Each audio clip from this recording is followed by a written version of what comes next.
तो इस वीडियो में मैं आपके लिए 10 ऐसे प्रश्न लाया हूँ जो आपकी आने वाली परीक्षा के लिए बहुत ही इंपॉर्टेंट होंगे। तो आप सभी लोग इस वीडियो को पूरा देखिएगा, बहुत ही नॉलेज आपको मिलने वाली है एक कम समय में एक शॉर्ट वीडियो में। तो सबसे पहला प्रश्न आपके लिए यहाँ पर आपसे पूछा जा रहा है कि उत्तर प्रदेश में कौन सी भाषा यानी कि बोली नहीं बोली जाती है। देखिए हाल फिलहाल के जो एग्जाम होते हैं ना, सबसे पहले अगर अगर आपको आने वाली जो आपकी परीक्षा है उसको आपको पास करना है तो आपको मैं एक तरीका बता रहा हूँ। जो हाल फिलहाल के एग्जाम हो, अब जैसे मान लीजिए आपका यूपी पुलिस असिस्टेंट ऑपरेटर की परीक्षा है, तो भले ही यूपी लेखपाल की परीक्षा हो, उसके हिंदी के प्रश्न आप सभी लोग जरूर देखिए और ये जानने की कोशिश कीजिए कि आखिर प्रश्न जो है वो किस प्रकार से बन रहे हैं। क्या आप प्रश्नों को सॉल्व कर भी पा रहे हो या आपके ऊपर से जा रहे हैं। अब उसके अलावा मान ले वन रक्षक का जो पेपर हुआ था या जिसका भी पेपर हुआ है यूपी में स्पेशली बात कर रहे हैं, अगर आपका यूपी का पेपर है ना, तो कुल मिला के यूपी का जिसका भी पेपर हो, ट्यूबवेल ऑपरेटर का हो, पेट का हो, जिसका भी हो, जो आपका 2021 में पेट का हुआ था, आप उन सभी हिंदी के प्रश्नों को क्वेश्चन को देखिए और उसी प्रकार के क्वेश्चन को आप सभी लोग करने की कोशिश कीजिए। ठीक है, तो कुल मिला के यही हिंदी का तरीका होता है, जो भी पेपर हो उसके क्वेश्चन को देखो और हल करने की कोशिश करो। तो उसी प्रकार के यहाँ पर 10 प्रश्न आपके सामने आएंगे जो आपकी तैयारी में चार चांद लगाने की कोशिश करेंगे। तो इन प्रश्नों में से 7 के उत्तर आपको देना भाई, यानी कि 10 में से जो भी 9 प्रश्न होंगे लगभग, उसमें से 7 प्रश्न अगर आपने उत्तर दे दिए तो आप सभी की तैयारी बहुत ही शानदार तरीके से चल रही होगी। ठीक है, तो कुल मिला के यहाँ पर मैं पहला प्रश्न आपसे पूछने जा रहा हूँ कि उत्तर प्रदेश में कौन सी भाषा यानी कि बोली नहीं बोली जाती है। तो सबसे पहले अगर हम लोग बात करें यहाँ पर कौन सी बोली नहीं बोली जाती है, बताने की कोशिश करेंगे आप सभी लोग, बताइए।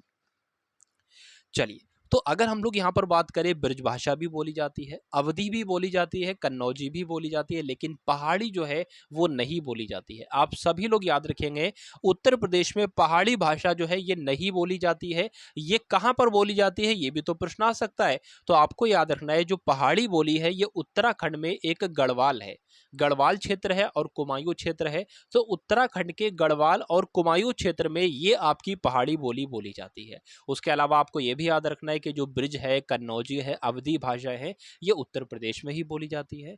अब मान लीजिए ये प्रश्न आया 2020 में, या मान लीजिए 2021 में ये प्रश्न आया। अब 2022 में कैसे प्रश्न बनने की कोशिश करेगा एग्जामिनर, ये मैं आपको यहां पर बता देता हूं। सबसे पहले जो पॉइंट मैं आपको बता रहा हूं वो आपको याद रखना है। आपसे यहां पर पूछा जा सकता है कि पश्चिमी हिंदी में कौन कौन सी बोलियां हैं। तो आपको याद रखना है, पश्चिमी हिंदी में लगभग 5 तरह की बोलियां हैं। कौन कौन सी? के, बी, के, बी, एच। ये ट्रिक आपको याद रखना है, पश्चिमी हिंदी। इससे 5 तरह का क्वेश्चन बनेगा, जो मैंने के बी एच लिखा है ये ट्रिक। के से क्या बन जाएगा भाई? के से बन जाएगा आपका कौरवी बन जाएगा। तो आपसे पूछे कौरवी जो है कहाँ बोली जाती है, किसके अंतर्गत आती है बोली? तो पश्चिमी हिंदी के अंतर्गत आती है।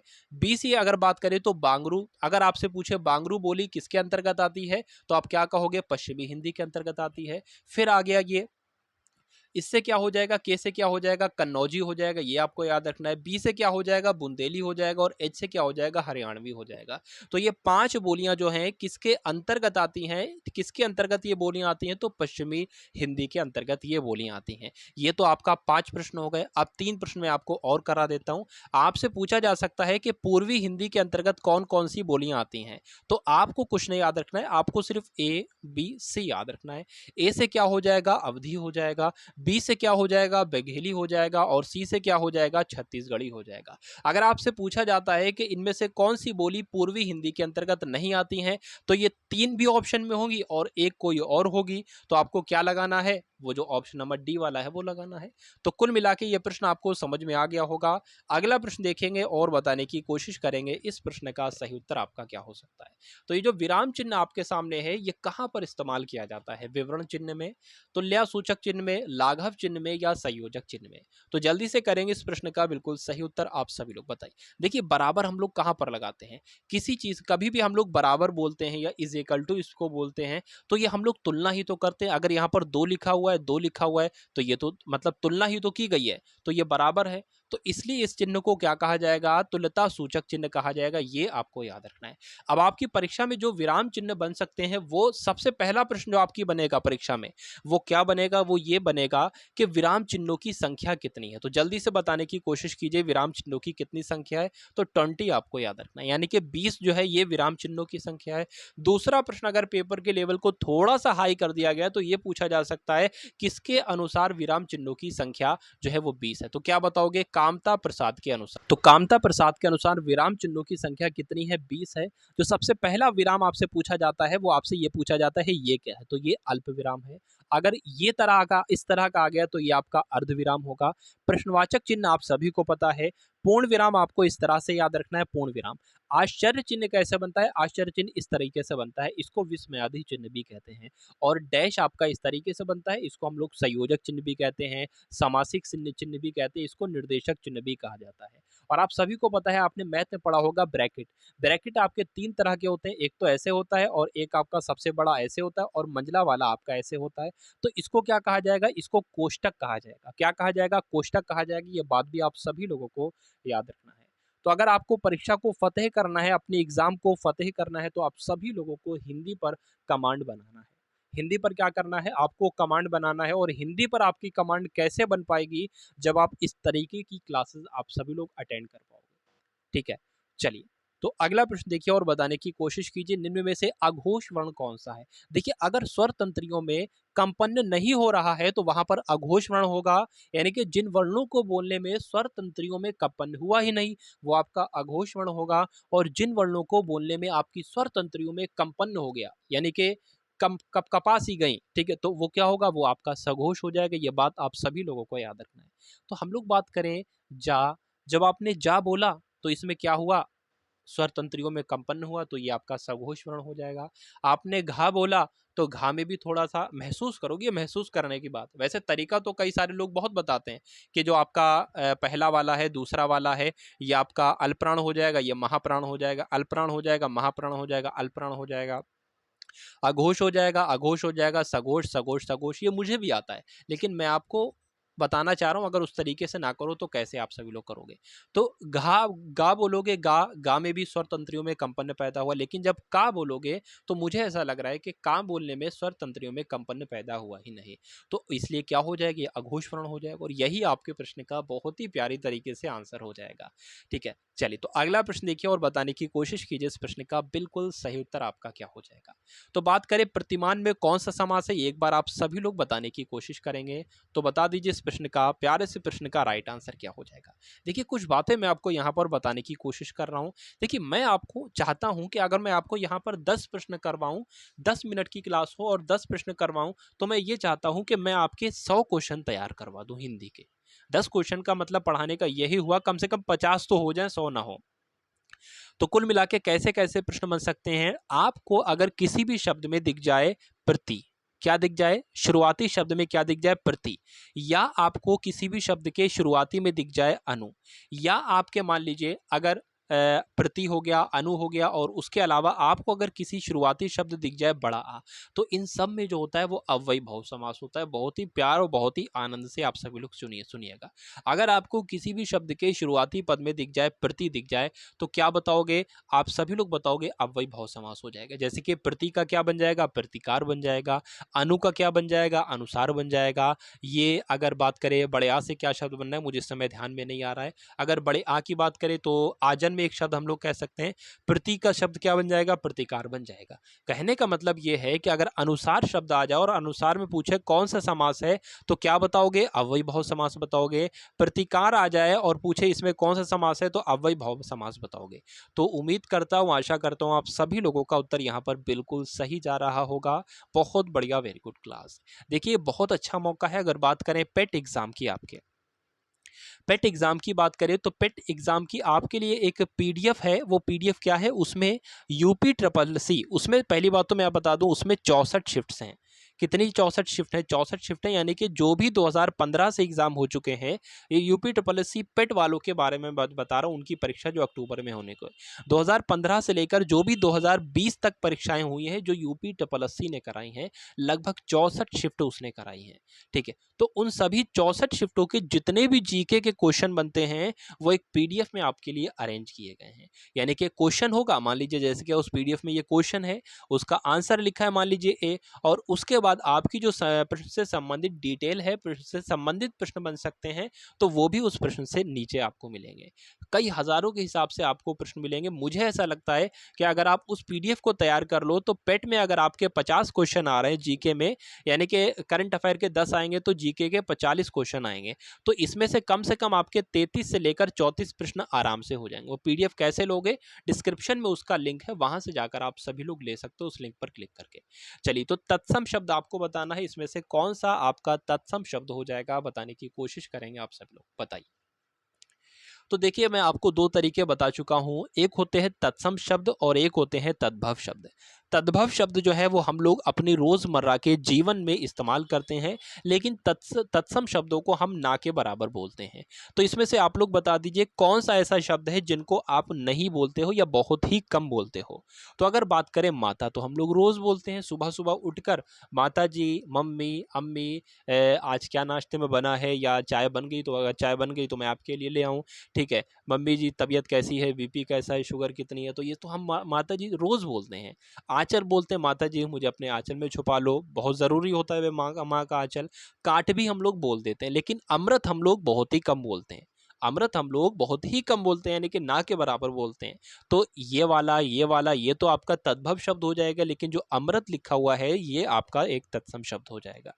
तो इस प्रश्न का सही उत्तर आपका ऑप्शन नंबर ए चला जाता है। अगला प्रश्न देखिए और बताइए इसका राइट आंसर, कि पढ़ने में ठहरने के लिए जिन चिन्हों का प्रयोग किया जाता है उनको क्या कहा जाता है। तो ये भी बहुत अच्छा प्यारा प्रश्न है। तो यहाँ पर पूछा गया है उपसर्ग होगा, प्रत्यय होगा, संधि होगा या आपका विराम चिन्ह होगा। तो जाहिर सी बात है, पढ़ने में ठहरने के लिए जिन चिन्हों का प्रयोग किया जाता है उन्हें ठीक है किया जाता है। अब देखिए, मान लीजिए जो वाक्य आपके सामने लिखा है प्रश्न के रूप में, अब आप यहाँ से पढ़ना शुरू करोगे और रुकोगे कहाँ पर? यहाँ पर रुकोगे, क्योंकि यहाँ पर विराम चिन्ह लगा हुआ है। ठीक है, तो बात करें पढ़ने में ठहरने के लिए जिन चिन्हों का प्रयोग किया जाता है उन्हें विराम चिन्ह कहते हैं, उन्हें विराम चिन्ह कहते हैं। तो कहाँ पर रुके? यहाँ पर रुके। तो ये क्या है? ये एक विराम चिन्ह ही तो है। क्या है भाई साहब? ये एक विराम चिन्ह ही तो है। और अगर आपसे पूछ लिया जाए ये कौन सा विराम चिन्ह है, तो अल्प विराम है, ये आपको याद रखना है। एक होता है अल्प विराम और दूसरा होता है आपका अर्धविराम। अर्धविराम कैसे बनता है? इस प्रकार अर्धविराम बनता है। पूर्ण विराम कैसे बनता है? पूर्ण विराम आपका ऐसे बनता है। प्रश्नवाचक चिन्ह आपको पता है, आश्चर्य और विस्मय आदि चिन्ह भी आपको पता है। कुछ और महत्वपूर्ण मैं आपको विराम चिन्ह यहाँ पर बताने की कोशिश कर रहा हूँ जो आपकी परीक्षा में पूछे जाते हैं। ठीक है, बात आपको याद रखना है। जैसे कि मान लीजिए विवरण है, विवरण चिन्ह आपसे पूछा जाए तो कैसे लिखोगे? ऐसे लिखोगे। कई सारे लोग हेडिंग लिखते होंगे, ठीक है, जैसे कि मान लीजिए राष्ट्रीय आय लिखा है, अब राष्ट्रीय आय के बारे में आपको बताना है, तो यहाँ पर राष्ट्रीय आय लिख दिया और विवरण चिन्ह लगा दिया, यानी कि राष्ट्रीय आय के बारे में अब हम लोग विवरण देने जा रहे हैं, तो ये आपका विवरण चिन्ह हो जाएगा। ऐसे बनता है, ये बात आपको ध्यान रखना है। ठीक है, चलिए, तो अगला प्रश्न देखिए और बताइए इसका राइट आंसर। पूछा जा रहा है भविष्य में होने वाले के लिए एक शब्द आपका क्या है। जैसे कि मैं अगर आपको बताऊं तो आप सभी लोग क्या है भाई, आप लोग याद रखिएगा, आप सभी लोग भाई साहब भावी सिपाही हैं। क्या है? आप सभी लोग भावी सिपाही हैं, आप सभी लोग भावी कर्मचारी हैं। इसका मतलब क्या हुआ? इसका मतलब ये हुआ कि आप भविष्य में बनने वाले सिपाही हैं, अर्थात आप भविष्य में बनने वाले कर्मचारी हैं। तो भावी का मतलब जो होता है, ये भविष्य में होने वाले के लिए जो एक शब्द होता है वो भावी होता है। तो ऐसा कहाँ पर लिखा हुआ है? ऐसा तो ऑप्शन नंबर ए में लिखा हो, तो यही आपका बिल्कुल सही उत्तर हो जाता है। प्राक धन मुख किसका संधि विच्छेद है, ये आपको बताना है, तो जल्दी से बताने की कोशिश करेंगे आप सभी लोग। इसका राइट आंसर क्या हो जाएगा? चलिए, तो कौन सा शब्द सही लिखा है, कौन से शब्द की वर्तनी बिल्कुल सही है, इसकी गलत लग रही है, इसकी भी गलत लग रही है, ये सही है प्रमुख, लेकिन ये इसका संधि विच्छेद थोड़ी ना होगा, ये इसका संधि थोड़ी ना होगी। तो इसका प्राक धन मुख का संधि विच्छेद क्या हो जाएगा? चलिए, इसकी संधि जो हो जाएगी वो आपका ऑप्शन नंबर सी प्राण धन मुख हो जाएगा, प्राण मुख हो जाएगा। ठीक है, तो ऑप्शन नंबर सी के साथ जिन लोगों का भी आंसर जा रहा है बिल्कुल सही है। शीतल शब्द का संधि विच्छेद करने पर प्रत्यय के रूप में क्या प्राप्त होगा? चलिए, तो यहाँ पर आपको बताना है अल होगा, ला होगा, ला होगा या तल होगा। तो अगर हम लोग बात करें इसमें से हमें एक सार्थक हम शब्द निकाल ले रहे हैं। तो जब हमने इसका सार्थक शब्द निकाला, शीत निकल कर आया, अब बचा क्या? अब बचा तो भाई, अब बचा क्या? अब बचा इसका ला बचा। तो ला हमने इस तरह लिख दिया। अगर आपसे पूछा जाता है कि शीतल शब्द का संधि विच्छेद क्या होगा, तो आप सभी लोग शीतल धन ला लिखते। तो यहाँ पर प्रत्यय पूछा गया ना, हाँ प्रत्यय पूछा गया तो प्रत्यय क्या हो जाएगा? ला हो जाएगा।